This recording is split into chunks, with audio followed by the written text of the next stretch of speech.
একটা গভীর বন ছিল যেখানে দুইটি শিয়াল রুবি ও সিয়ান মানুষের রূপ ধারণ করে বসবাস করত।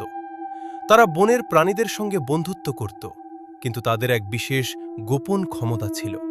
তারা চাইলে যে কোনো বস্তুকে সোনায় রূপান্তর করতে পারত। একদিন রুবি বলল, সিয়ান, আমি শুনেছি আমাদের বনের বাইরে একটা সোনার হাঁস আছে, যা এক রহস্যময় বাড়ির ভেতরে লুকানো। যারা সেটার হাঁস ধরে সে চিরকাল ধনসম্পদে সমৃদ্ধ হবে।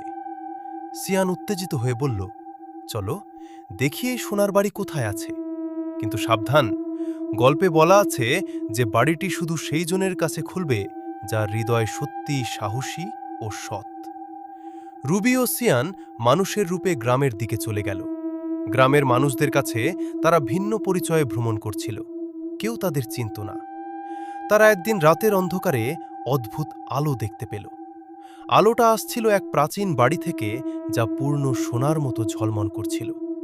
রুবি বলল, দেখেছিস, সোনার বাড়ি, কিন্তু দরজা বন্ধ এবং কোনো চাবি নেই। তখন হঠাৎ একটি বাচ্চার হাঁস ভেসে এলো। সেটা ছিল সোনার হাঁস, একটা ছোট্ট ঝকঝকে হাঁস যা বাতাসে ভেসে যাচ্ছিল। রুবি ও সিয়ান বুঝল এই হাঁসই দরজার জাদু খুলতে পারে।